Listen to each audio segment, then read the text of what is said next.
20 years. It's now been 20 years. At 8:46 on a crystal clear Tuesday morning, the first of 4 hijacked planes hurtles into New York City's World Trade Center. American Airlines Flight 11 hits the North Tower first. 17 minutes later, United Flight 175 barrels into the South Tower.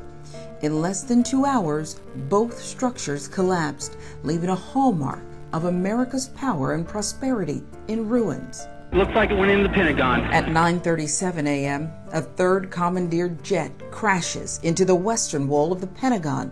American Flight 77 pierces the heart of America's military strength.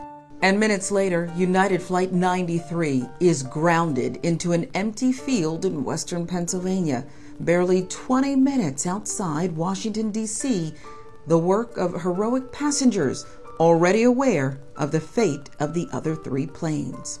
4 coordinated suicide attacks directed at symbolic targets, all carried out by 19 Islamic terrorists from Al-Qaeda. Nearly 3,000 lives lost, including 441 first responders. Among the dead, 300 African Americans. A city shattered, a country shaken. Today, our fellow citizens, our way of life, our very freedom came under attack in a series of deliberate and deadly terrorist acts. The victims were in airplanes or in their offices, moms and dads, friends and neighbors. Thousands of lives were suddenly ended by evil, despicable acts of terror. These acts of mass murder were intended to frighten our nation into chaos and retreat. Terrorist attacks can shake the foundations of our biggest buildings, but they cannot touch the foundation of America. These acts shattered steel, but they cannot dent the steel of American resolve. The fires at Ground Zero raged for 99 days, but the anger and vow to avenge burns much longer.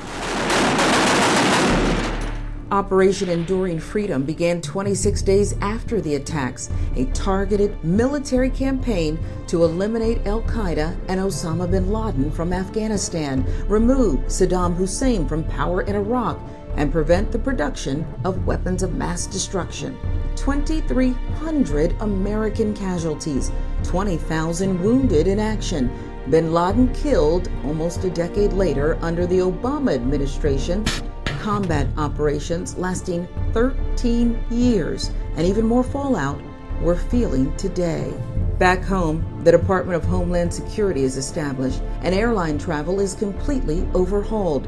Experts work to identify all the victims' remains, a process that still continues today. Only now, many more have fallen. At least 2,000 deaths and 10,000 illnesses from toxic exposure to Ground Zero. $7 billion paid out in victims' compensation. September 11, 2001, one of the darkest days in our history. And 2 decades later, the pain still persists. 20 years. It's now been 20 years.